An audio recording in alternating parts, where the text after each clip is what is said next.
Hello and welcome everyone, मैं हूं अनिमा द्विवेदी और मेरे साथ हैं प्रशांत। और आज हम लोग बात कर रहे हैं बिग बॉस 14 हाउस में सीनियर वर्सेस फ्रेशर्स की कंट्रोवर्सी की।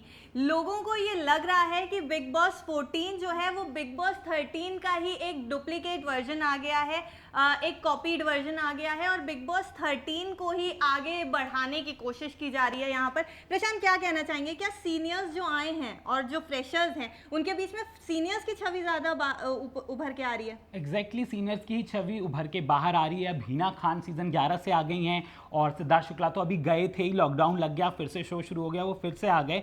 और गौहर खान भी सीजन 7 से उठ करके आ गई हैं। तो हर किसी को यही लग रहा है कि सारे के सारे ये लोग जो हैं, ये अपना ही इनका अलग सीजन चल रहा है। और जैसे कि ये लोग टास्क भी करते हैं तो टास्क में इन तीनों की भी इन्वॉल्वमेंट वैसी ही लगती है, मतलब ये लोग भी इसी सीजन में कंटेस्टेंट बनकर आए, तो कहीं ना कहीं इनका भी अंदर का जो पिछले सीजन्स के जो इनके अंदर की चीजें थी वो भी बाहर आ रही हैं। अगर सीनियर्स की बात करें प्रशांत, गौहर, हिना, सिद्धार्थ, इन सबको थोड़े ही समय के लिए लाया गया है। तो ये जो इनका गेम प्लान है बिग बॉस का कि ये सीनियर्स रहेंगे तो फ्रेशर्स के बीच में कंट्रोवर्सीज क्रिएट होंगी, स्कफल्स होंगे, लड़ाई होगी, तो कहाँ तक ये गेम प्लान सही साबित होता हुआ नजर आ रहा है, या फिर सीनियर्स ने पूरी ही तरीके से टेक ओवर कर लिया है, वो ज्यादा इन्वॉल्व हो गए हैं? एक्चुअली सीनियर्स को लाया तो इसलिए गया था कि कंट्रोवर्सी क्रिएट हो, लेकिन उस हिसाब से कंट्रोवर्सी क्रिएट नहीं हो रही है, क्योंकि एक तो उन तीनों के हाथों में सारी कमांड और पावर है। लोग अगर लड़ें भिड़े भी तो उनके जो फेवरेट्स बन जाते हैं वो लोग उनको सपोर्ट करेंगे, लेकिन अगर सीनियर्स चले जाएं तो सारे घर वालों का जो गेम है वो एकदम खुल करके नजर आएगा, सब लोग खुल करके खेलेंगे। तो मुझे लगता है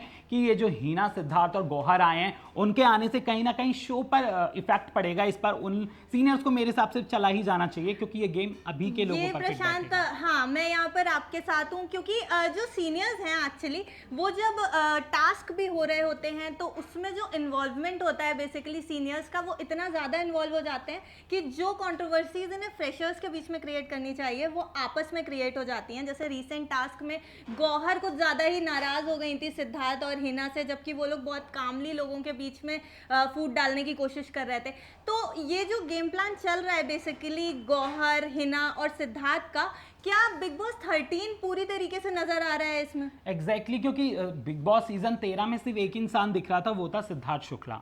अब बिग बॉस के मेकर्स क्या चाह रहे हैं कि जिस तरीके से टीआरपी सीजन 13 को मिली, 14 को भी मिल जाए, स्टार्टिंग में ही मिल जाए, स्टार्टिंग से बूस्ट अप हो जाए सिद्धार्थ की वजह से, इसलिए सिद्धार्थ को स्टार्टिंग से ही ला दिया गया है। बिग बॉस को मुझे नहीं लगता है कि किसी तरीके से अपने आप को सपोर्ट करने की जरूरत पड़ती है। ये तो ऐसा शो है कि इसको अपने आप टीआरपीज मिलती हैं, तो सीनियर्स को यहाँ ला करके इस तरीके से प्रमोट करना कहाँ तक सही है?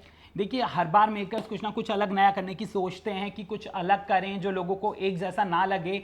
इस बार थोड़ा अलग करने की कोशिश तो करी कि वर्सेस करके कि फ्रेशर्स और सीनियर्स को एक साथ कर देते हैं, चेंज करते रहेंगे हफ्ते टू हफ्ते, लेकिन जिस तरीके से जा रहा है वो एंटरटेनिंग नहीं लग रहा है। वही तीनों नजर आ रहे हैं जो कि पुराने कंटेस्टेंट्स हैं। तो आपको भी ये लगता है कि जो सीनियर्स हैं वो ओवर पावर कर रहे हैं फ्रेशर्स को, या फिर ये वर्सेस वाला जो गेम है बिग बॉस का, ये गेम प्लान काफी सूट कर रहा है इस वाले सीजन में? आपको क्या लगता है ये बता दीजिए कमेंट करके। And please please please channel को सब्सक्राइब करिए ताकि बिग बॉस 14 की कोई भी अपडेट आप मिस ना करें। Thank you.